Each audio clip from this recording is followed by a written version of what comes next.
conversation with the governor of Ondo State. In a little over 1 month, eligible voters in Ondo State, southwest of Nigeria, are expected to turn out en masse to vote to either extend the tenure of the incumbent governor there or elect a new one entirely, all things being equal. However, given that elections at this level have in recent times been bedeviled by widespread thuggery, violence, and all manners of electoral malpractice, voter apathy on election day continues to be a growing problem. Pre-election inflammatory narratives from politicians has also not helped matters. All this seems to have reduced the significance of the democratic process in the eyes of the average citizen. How much will all of this bring to bear on the forthcoming governorship election in Ondo State? What has governance been like in the state over the past 4 years?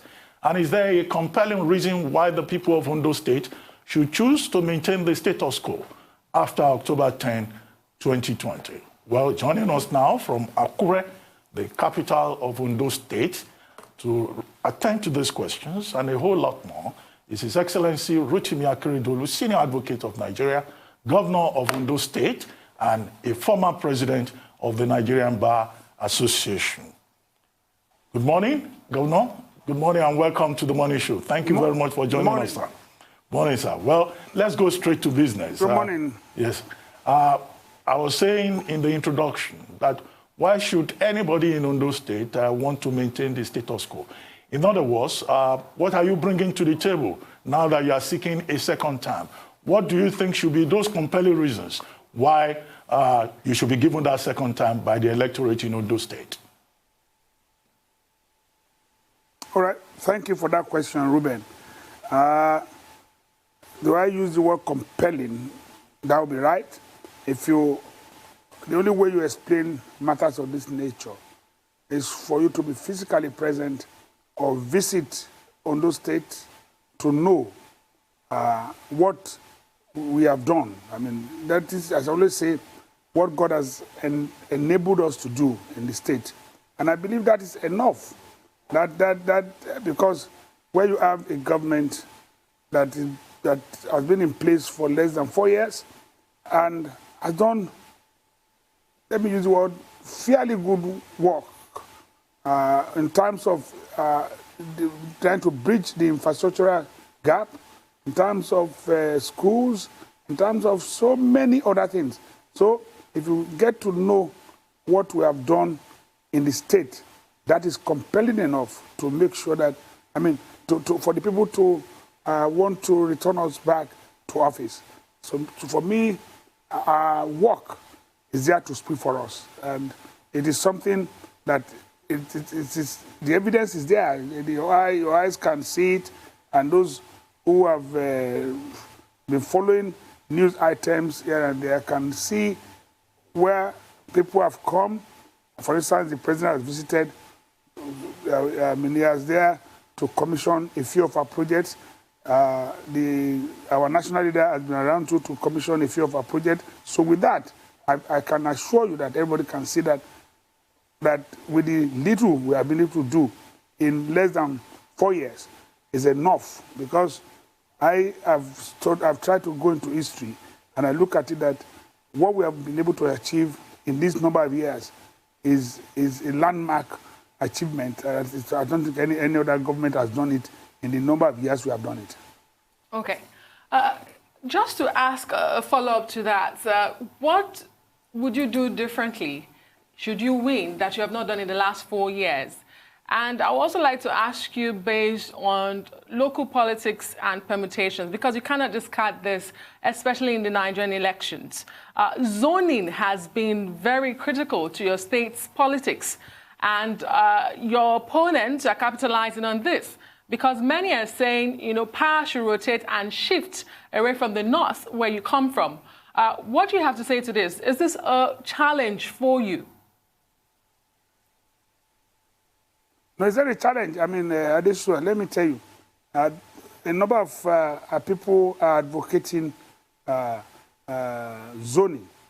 And those who championing the concept of zoning, who believe that we must have that convention, are loudly in favor of our retaining office.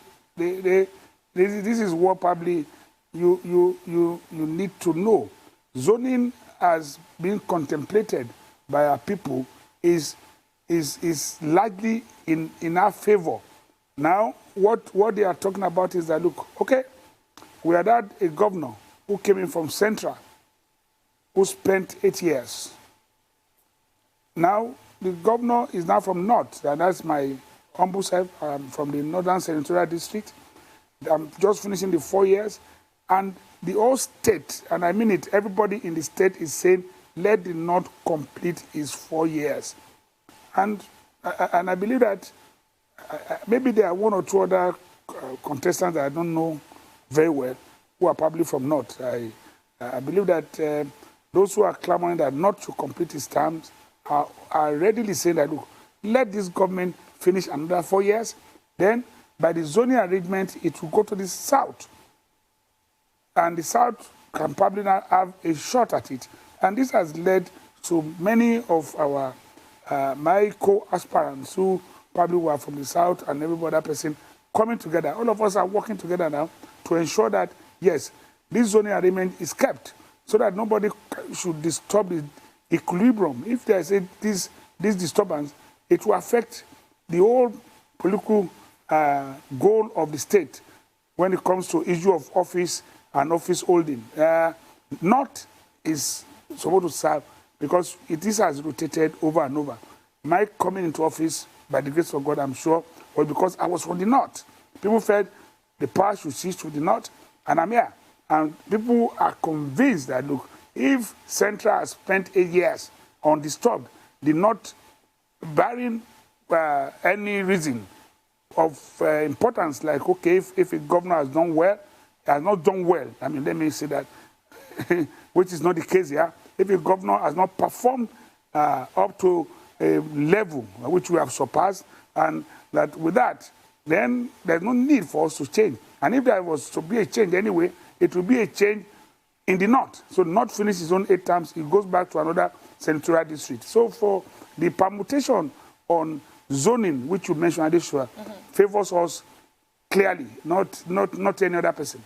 And the first leg of my question, what would you do differently? Because, you know, a lot of people also think that the second tenure of political office holders in Nigeria is usually a cash-out period.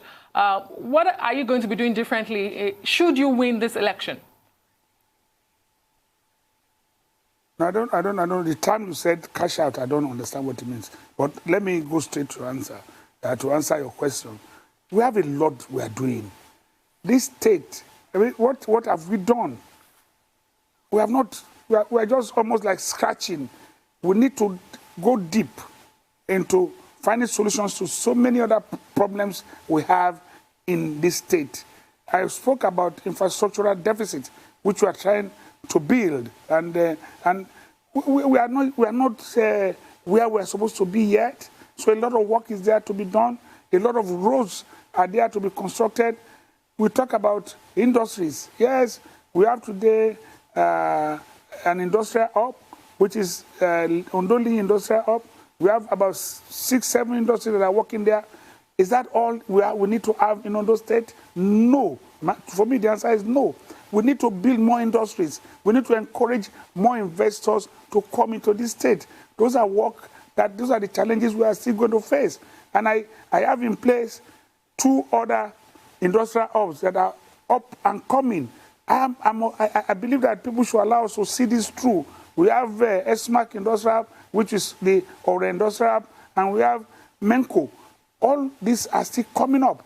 And I mean, we are the ones now that believe that, look, we have to see this through.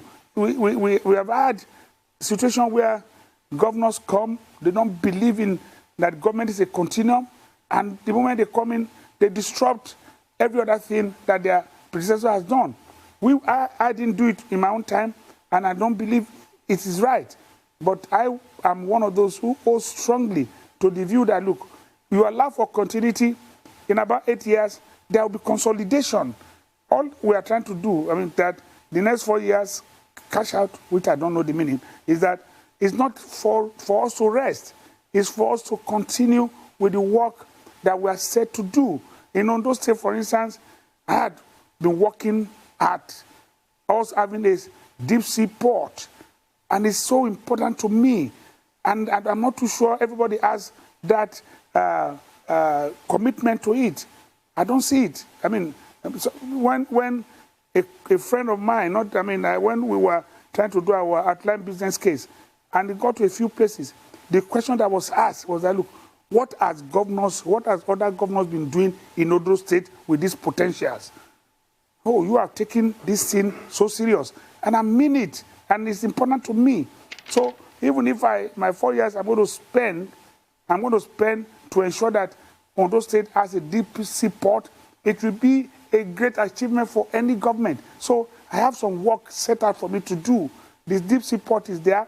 I have midwife exploration and mining of bitumen, and that is still there. I want to see it through and be sure that, look, that Nigeria cannot go back and say, look, we are banning importation of bitumen because Ondo State has now started and you can now produce enough bitumen for the use of Nigerians or for Nigeria. So asphalt, all other things that bitumen products and co, we can do it. So we have a lot of work to do. And I'm not even too sure I can complete them. I want to seriously believe that others will come to complete this work. But a lot of work is there to be done. Okay. All right. I just want to say congrats on you recovering from COVID and congrats on your flag off yesterday, Your Excellency. But I want to ask, what happened between you and your Deputy Governor, Agbo? There were many things being said here and there. I mean, one of the things he said most of the positions are given to people that are not from Ondo State. In fact, they even mentioned that people from the eastern part of this country are giving positions and things like that. So I want to know, I want to hear from you, sir.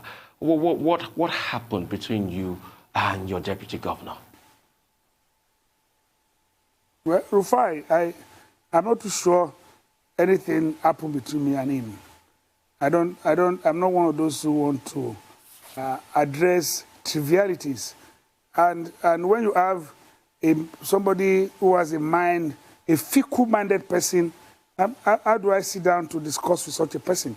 How do I discuss or engage in any meaningful argument with somebody who is low, very low? Because if you are not low, you cannot sit down and be concocting stories. Which jobs are given to people from the East? Let him tell you. Why didn't he mention the companies that came and did this and did that? You don't just mouth it. You must support with necessary evidence.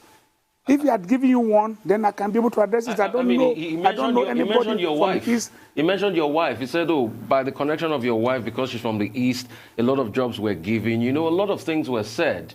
You know, he talked a lot about how people from Ondo indigenous are not even getting contracts. Rufai, yes, sir. Rufai, the question I've asked you is this. Ask him, mention the job and the contract who they were given to, who will address it. We're not here to debate on what people phantom. If he phantoms that, that is no problem. My wife is from the East, and I'm part of it. And there are Easterners who live here in Ondo State. Let me finish, please. There are Easterners who live here in Ondo State. So if the Easterners who live here in Ondo State, assuming they ever get job, they are entitled to it. But I'm saying to you that let him be specific. Jobs are given to Easterners. Who and who? Is Kremborg that constructed the bridge, the interchange, the Redemption Bridge or War Road? Is it from the East? Is Dortmund, are they owned by Easterners? Is RCF, are they owned by Easterners? All the contractors that are here, Lee Fakino, are they owned by Easterners? Mention one contractor who is here in Ondo State from the East. Let him mention it. The only thing I can tell you, because I'm a very honest person, and I believe and thrive in that. If you come up and say probably a few of the contract jobs in Superb, like classrooms and co, in which he took a sizable number for himself and for his wife, and that is the thing for to be addressed some other day, which I can prove. But if you talk about maybe a few of them that Igbos did the contract, were the contracts awarded to Igbos? When we came in, we gave contract. awarded to contracts to everybody. And if you now feel that your best choice in such circumstance, it will set those contracts, and those who are willing to buy are probably Igbos, who buy and not do the work. So what has that got to do with me? The contracts were awarded to you. If you cannot finance it, and you feel that no, a neighbor contractor will give you money, you needed money quickly. So what has that got to do with me?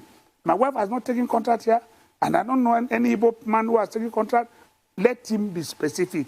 Don't let us, look, these are gutter talk, beer parlor talk, and that is what he engages in. But as I said, there's nothing that has, for me, I've treated him the best you can give to any deputy governor. I just got a message here. I just got a message here that says the promoters of Cranberg Construction are actually Easterners.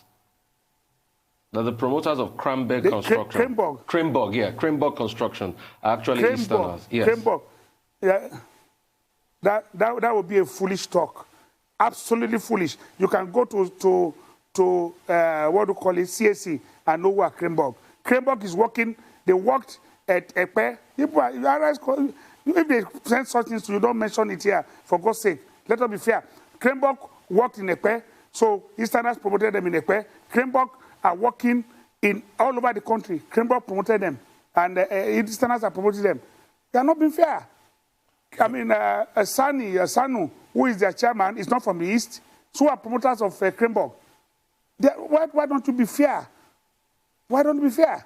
So they work, all the roads they did in Epe were promoted by Easterners. It is trash. It's balderdash. Let us not go into that. Your Excellency, clearly there have been realignments in Ondo State, and that should not be surprising. But are you concerned by the fact that, look, some of your old allies are now the ones coming together to fight against you, if I may use that phrase? Now in Ondo State, we're told that a third force has emerged, and that third force is led by former Governor Mimiko and Agboola Ajayi, your former deputy. And former Governor Mimiko has said certain things about you. He said specifically that you are not progressive-minded, and that's why he has teamed up with Agboola Ajayi to get you out of office. And then you have Itai Ojegede leading the PDP. Does this make you a bit nervous, considering the fact that these realignments are being led by people who are formidable in their own right? Let me tell you. Does it affect me? Does it make me nervous? No.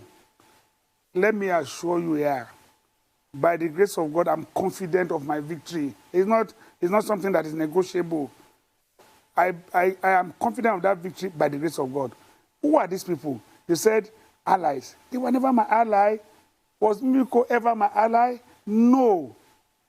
I ran against him in 2012.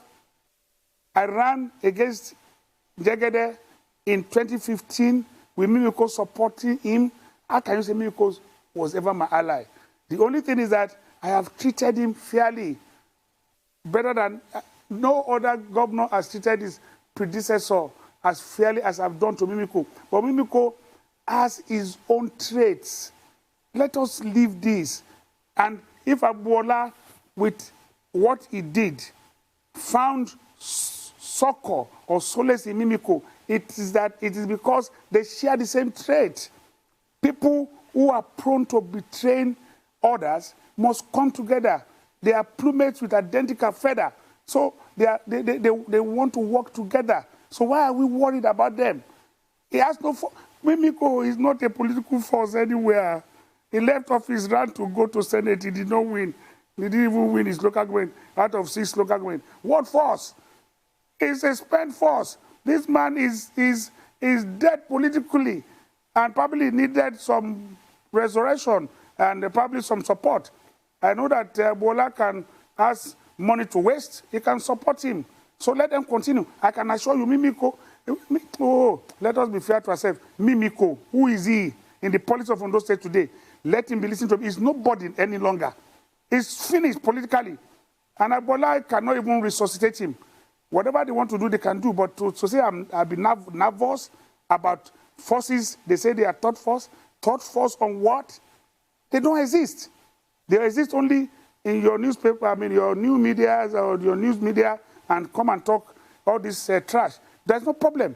But I can assure you, we are prepared. This is APC. This is not...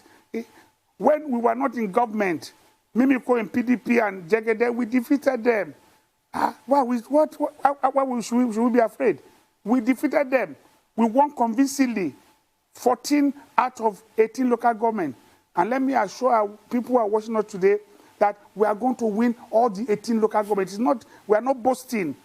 We are on ground. We have worked. The people can see our work. And our work will speak for us. Our work will win the votes for us. We are not a garden of betrayers.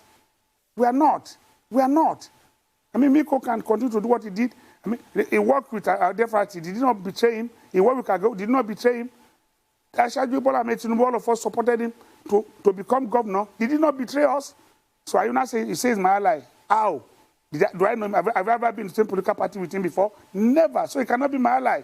Agboola, I only just brought him from there, one of the PDP, to say, okay, let us balance. Work with us. And if he felt that he was going to go back home, you can see his record. Tell me any other person who has been in 3 political parties in 1 month. From APC, within a month, APC, PDP, then one party that does not exist, ZL Labour. So is that a human being? You can see that he's an inconsistent person. 3 political parties in 1 month.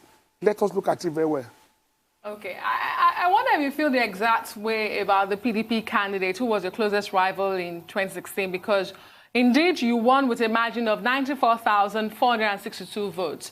But political analysts would say Ajayi Jegede was running in and out of the courts because there was a parallel candidate from the PDP in the person of Jimo Ibrahim. And so he did not have the time to put the house in order. Don't you expect a stiffer contest this time around? Well, you said he was running in and out of court, but the campaign was going on. Let nobody deceive you. They put in their best effort from this time the campaign was lifted until the day of the election. There was no way they would have won beyond what they had. But again, the advantage was there. The governor was supporting him. They were incumbent. We were not. We were coming from outside. And we trashed them. There's nothing that the court, what did the court do to him? Nothing. He was campaigning and moving around. He felt he was candidate. But he was not the lawyer. Though he's a lawyer, but he had a lawyer that was doing the case in court. It was all on the field. We were meeting. The campaign was on. So, but for him, he's a worthy, what I would call adversary. I don't see anything wrong in him. Somebody that I have a lot of respect for. We are colleagues. He's a senior advocate of Nigeria, and he's worthy of the office. But the point is that the timing, and I believe that when the time, he will soon realize it, that he's probably making a futile effort because the time is not right for him now. He cannot, on his own, disrupt the arrangement or the unwritten agreement of who becomes at what time what becomes a governor. But again, when you are running against a train, you cannot. How do you want to survive? It's not possible. We have worked. We have done a lot of work that will speak for us. So for me, for Tayo, as I said, gentleman, good, worthy of the office. As I said, I have nothing against him.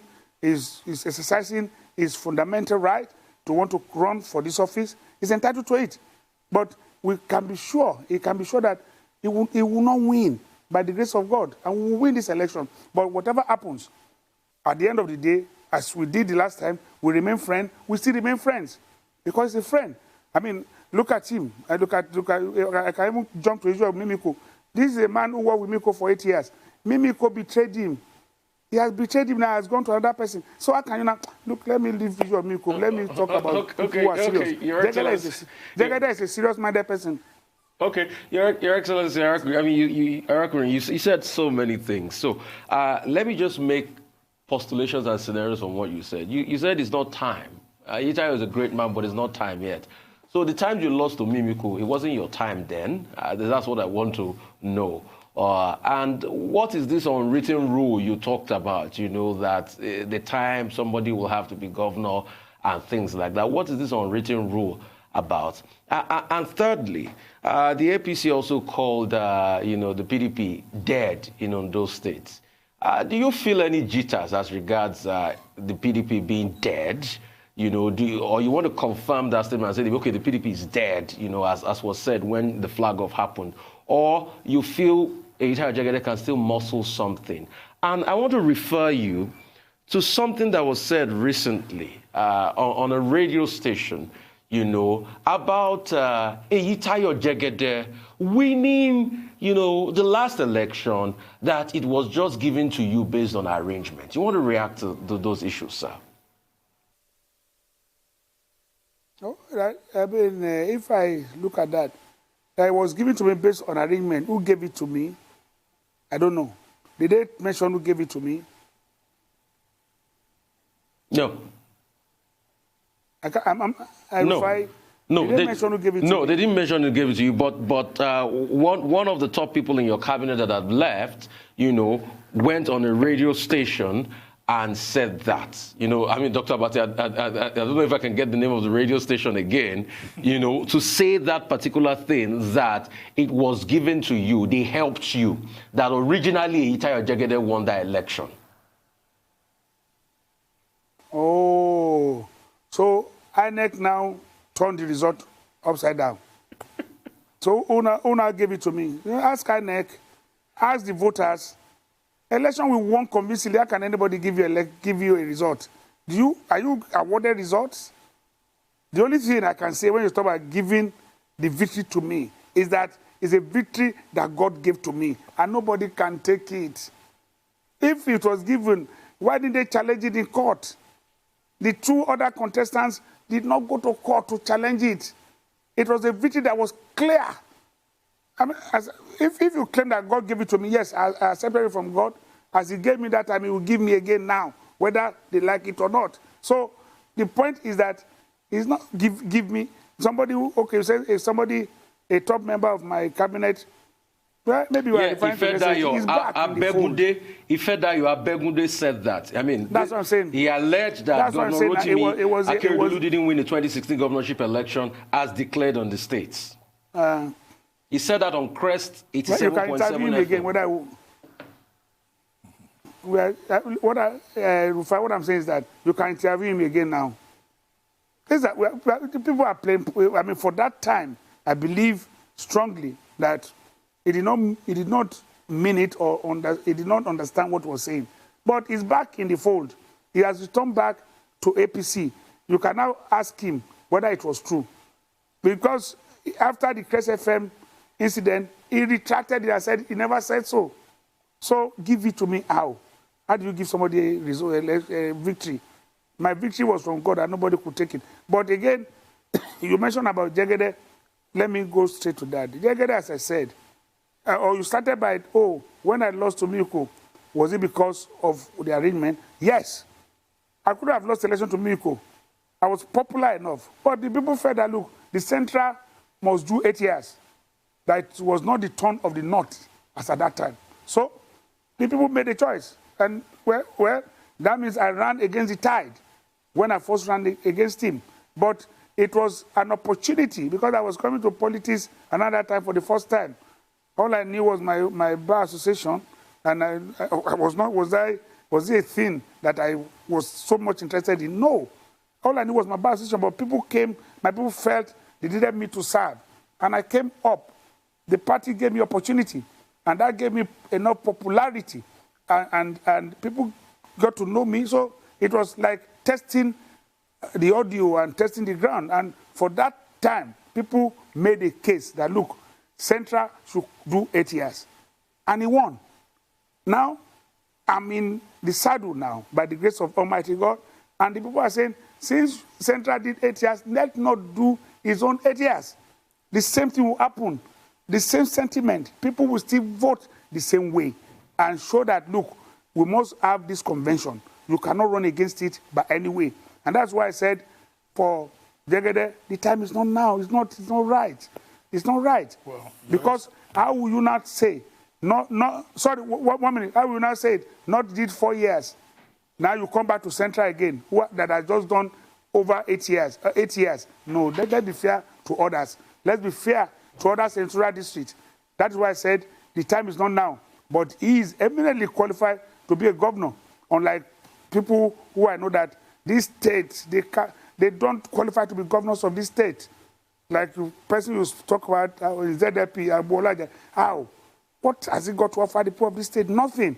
But when it comes to Italo Jegede, yes, not because he's son, but because he is learned, he's read. We must, Ondo State is not for neophytes, it's not for nincompoops. Well, Your Excellency, well, you've offered a lot of clarifications on a number of issues of interest with regard to Ondo State politics. But there is also something in which you've played a major role, which is the emergence of Operation Amotekun, the Western Nigeria Security Network. Well, last month, you launched the Ondo State Security Network, Operation Amotekun, and it was interesting seeing you in full Amotekun uniform. However, what is the relationship between Amotekun in Ondo State and the police? Because you recall that the Inspector General of Police had said that this state security outfits must necessarily work with the police. So how is that working out? And how can Operation Amotekun provide security when they are not allowed by the federal government to bear arms? Thank you so much. Well, as you rightly observed, we last month, what we did was we went ahead to train men and officers and men in Amotekun. And at the end of the day, what you saw that day was the passing out of trained men who are for Amotekun. Now, when you come to about issue of relationship with the police, it's been a wonderful thing for me. And contrary to what we are seeing outside, what I see operating between Amotekun and other security agencies here is total cooperation in Ondo State. And I believe also in other states, like in Osun, at least I saw a few of their vehicles that came over here in during my inauguration. Few of their vehicles came. What they run is like a joint task force. The police is there, the military is there. And there have been 1 or 2 kidnap incidents in Ondo State. And I know that in pursuing the kidnappers or in trying to unravel what happened, Amotekun, the police and the military work together. So there is cooperation, at least at the state level that I know. I believe that, and I hope nobody will come and put any, what I would call, disrupt the equilibrium which they have or the arrangement that is going on now. But when it comes to the issue of the Inspector General of Police, my own understanding, seriously, I don't believe the Inspector General of Police is against Amotekun. There's just some discontent tunes that come from other areas, not from him. We have had discussions with him before. The discontent tunes are not directly from him. You just get a press statement that will come here and there. But I see the Inspector General of Police as cooperating. When we met, we talk about community policing, we talk about anything. I will say, look, you have come with a good idea that probably if we had, that they can collaborate with Amotekun and Co. And all of us believe we should work. Then when you talk about the issue of ammunition, yes, the Inspector General of Police has said so. And our own contention is that we are arguing that they should allow Amotekun to bear ammunition. But if we continue, Amotekun is set up by law, and there's a law that sets up. The law is there for, we can make laws for ourselves, and the laws are there. But we still have non-prohibited arms. Our hunters go to farm, and what they carry when they go to farm is litter. As it's killing animal, it can kill human being. So non-prohibited arms, we are still using them. And we are using other, what I would call warfare munitions that are not known. They are not one that you can see with your 2 eyes, although you can see them tied around themselves. So if if anybody comes, you can call it, but Amotekun is ready to disarm anybody without any ammunition. We are ready, and soldiers can fire their guns. Anybody fire their guns, they will just see it falling down on the ground. When they see that, won't they run away? So we don't need to use all their ammunition. So, but non-prohibited ones we are using. Unconventional armory, interesting. Mr. Governor, it's been almost 4 weeks since you launched Amotekun in your state. What has been the outcome so far? Are you able to put pinpoint successes, challenges already to it? And let me also ask you, because there were lots of expectations that this would be implemented across board, across the states in the region. However, some states are still holding back. As the chairman of the Governors Forum for the region, what seems to be the problem? Why is this not a general implementation? And what do you have to say to critics who question the timing of your launching with your bid for a re-election? Okay, thank you. Well, as chairman of Southwest Governors Forum, I know of a fact that virtually all the states are ready. Their men they have been trained. Some are training, some have trained their men. The fact that in my own case, we did a passing out, it's not to say that others are not working. Well, it's just that when we finished training and the commandant came to me and said, look, okay, we are ready. We cannot just deploy these men without a passing out. And I look, these boys have been trained, they have been there for 5 weeks, they have gone to range, they have gone to bush, they have done this, they have done that. We need you, sir, to be part of the passing out parade. That's why I went. Maybe some other states, because I see their vehicles are already on, people are there, maybe they have trained their men, they probably have not done a passing out. So we just did passing out, but not for political reasons. What do I want to gain from it? Yes, I wore a uniform. Maybe my other adversaries are now scared. They think I'm now Amotekun Free Marshal. Yes, I'm Amotekun Free Marshal. Is not. You have to be very prepared to be able to confront me, even politically. So I'm a Free Marshal in Amotekun. So if whatever I have in this quote and unquote warfare, this politics, quote and unquote, because they will misquote me and say, politics is war. Politics is not war for me. But quote and unquote, if we use it like a warfare, whatever I have, I use. So the advantage that happened on issue of Amotekun is not deliberate. It's not political. Usually I don't strive for political gains in matters of this nature. It's because it was just sheer coincidence. So we must wait until after election before people who have trained for 5-6 weeks pass out. What has that got to do with election? We have to wait until after election. Well, we are not going to do that. We have done what we believe was right, and it's not for political gains. But on issue of what we have achieved, I've said so. I'm telling you, it's been wonderful. The men have done so well. There was kidnapping in Jubere. There was kidnapping on the way from Iduani in Owanko. They are the ones that went to the bush. Because as their field marshal, as the governor, as chief security officer, they sent to me every minute their movement.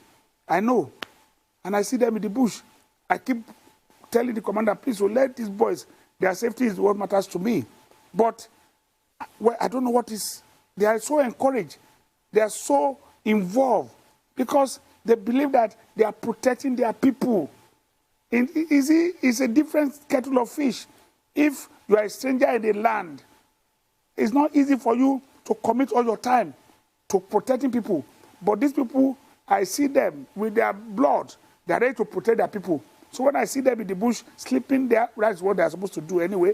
They sleep there, run after, monitor, do everything on these kidnappers. A few of them have been arrested by them. They have had the herders who have come, destroyed farms, that they have gone there, and the others left their herds. They brought them into their premises until the others and the Mitiala people came and said, look, go and pay for the farm that you have destroyed. Go and pay, you come and collect your herds.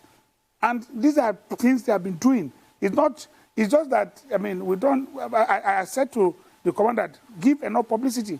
These photographs, I'm seeing you in the bush, let people see it, because you are doing wonderful work. And I want to thank them for their commitment to protecting lives and properties of our people, of their people. And I think Amotekun concept is a great one. Right, Your Excellency. Recently, the federal government set aside 13.3 billion for community policing. I'd like to, know your take on that, and also I'd like to ask you, what are the ways at which you've put in place to curb excesses? Human beings definitely will have excesses at some point, especially when you give a man, tools to be able to enforce in society and things like that. So what are the ways you have in place, to curb some possible excesses of the Amotekun? And if you can just explain to us, the whole gamut of their work. Take, for instance, do they arrest and hand over to the police? How do they do? What do they do? Thank you. Let me start from the issue of the 13 or so billion. I don't know how they want to spend the money. That has no effect on us because we're not involved in the spending. And if anything to go by, when the issue came up and that they felt that the state should pay salaries, and we're not, I was one of those who said, no, we are not paying salaries. It's not good to work. So I wondered what the 13 billion was for. Explanation came that is to buy them uniform, buy them. That's all. If that is the case, is either you want to establish your community policing and take charge of it. If you don't want to establish it, let's leave it. Initially, the concept was that it will be voluntary. I told them then, the idea was, I said, nobody will do it. Voluntary. Not in Nigeria now. Voluntary. Nobody will do it. But they came up, said to pay. Are you increasing our allocation? We are paying nobody's salaries. We are not doing that. So, if they want to run it, good, all well and good. If they choose not to, all well and good. We are prepared to protect our people. But when it comes to the issue of excesses, these are men that are way. I can assure you, the training they went through was thorough. Our own commander, the commander of Amotekun, was one of those who pioneered Nigerian civil defense. He was deputy commander general of Nigerian civil defense. And some of us believe in those that he should have been the commander of Nigerian civil defense. But fair enough, if he's not given. But we have given him a greater task. And he's one of those, he wants to midwife a thorough and well-disciplined Amotekun corps. And I see him doing it very well. So for us, there will be excesses. There could be, there will be, but they know how to deal with them. I will give you one example that came up. They were there, maybe I think it was during training.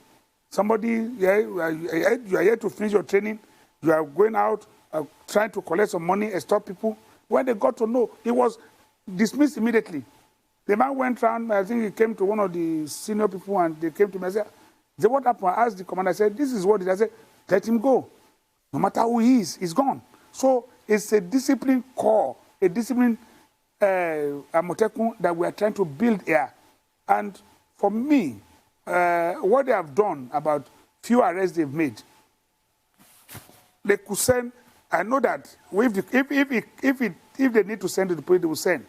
But a few of them, they do their own debriefing, they pass to SSS, SSS will debrief, and a few of them have gone to civil defense, who also have a right to prosecute. So if he goes to the police, I know they will prosecute, but they have not been involved in prosecuting. They have carried out arrests, they have debriefed people, and they have handed over to those who will now prosecute. And this is what has been the process in about the instances that I've recorded, about over 5, 6, in which they have made arrests, and I know of it. Well, Your Excellency, we have less than 10 minutes to go, but I'll just ask two questions. One, what has the experience been like managing COVID-19 in Ondo State? And I asked that question advisedly because I've seen one or two events, the flag off of your campaign, and also when Olushola Oke, SAN, handed over his political structure to you. Yes, I saw a sea of heads, but most of those people were not observing social distancing. They were not even wearing masks. And at the flag off of your campaign, it looked like it was more of the party leaders observing certain protocols. Then quickly, the second one is APC, your party, has been criticized for not respecting internal democracy. And we've seen this played out at the national level and also in Edo State. There have been similar complaints. And even in Ondo State, there are members of your party who were complaining about internal democracy. How can APC address this, which is very central to political party formation and processes? Thank you. Let me start from the COVID protocol, which you claim probably was not observed in a few of the places we went. You will note, what I will correct first is that all the two instances you mentioned about Shola Oke and our flag off, what we call flag off rally, flag off, when you talk about leadership, the leadership I saw there were all wearing their face mask. Leadership. We made available face shield. We made available men who will be there to attend to make sure that people's hands are sanitized before going on the field. So many other things were done. Now, what we have to just accept is that, look, it is near impossible when you have a crowd like that to now get whether police officers or law enforcement agents to enforce the compliance with this protocol. It is regrettable. It's an unfortunate situation. But we have to find a way of doing it better. And, well, I still have a lot of stops as I go on with the campaign. We'll make sure that we try and enforce it. But our people, I mean, you can to stop them is not easy, and because most of them believe that, look, this is their party. They want to show that they belong to this party. They want to show their strength. Ask them not to come, they will come. Tell them to come, they will go. So their own is to do what they believe pleases them and show their support for their party, for their candidate. And it becomes more difficult when not only your party members, when the people love you. It's not an easy thing to control. I mean, I go out, I try and lock, I'm in a treated vehicle, I lock my door. If I'm not there, the moment my windows are open, people crowd. What do you do? I said, you are not wearing a face mask. Go and get your face mask. I distribute face masks to them. I do everything. But it appears that it's just a little drop. It doesn't assist. All of them will just surge. It's not an easy thing to be loved.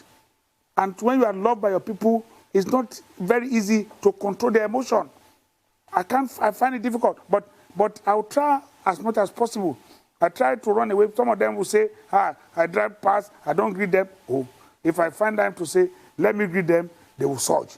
So when people love you, I'm not saying we should take it for granted, but we will make sure, just give us some time, we'll make sure and see how we can ensure that this protocol is observed at our rallies. But the leaders, governors don't take risks. All of them wore their face masks. All of us, the chairman was by my side, every other governor that was there wore his own face mask. So people don't take risks. So I believe that it's something we can improve on. Quickly, I concede that the protocol has not been observed. Because we just have a few more minutes. The crisis of internal democracy in the APC. No, it says so. I was going to go to that. Now, there is crisis of democracy everywhere, not only in APC, is because it's unfortunate that we are at this level, haven't spent this number of years. But people say to me that it really takes several years for democracy to be internalized. It's not something that you can get by flight. It takes several years. It might not be in our own time. This internal democracy in our political party, even in the country itself and every other facet of our life, might be a thing for future generation. Because they said it takes time. It took time in America, it took time in Britain, not 20 years, not 25. So these are things we have to live by. But for us in APC, we realize a few of us sleep. That's why we are making amends. That's why, for instance, we're out to change leadership midway, and we are now going to have a fresh convention so that we can properly have this internal democracy in our party. But as I said, it's not only in our party, it's everywhere, every facet of our life. I believe that it takes time to internalize democracy, and all of us will have to wait and give us time. And the APC is not an exception. Give us time, everything will be in place. Well, thank you very much, Your Excellency, Gov Rotimi Akeredolu, SAN. Thank you. We've enjoyed this conversation with you very much. Really exciting. And I'm sure that our viewers have also been able to learn a few things from you. Thank you very much indeed.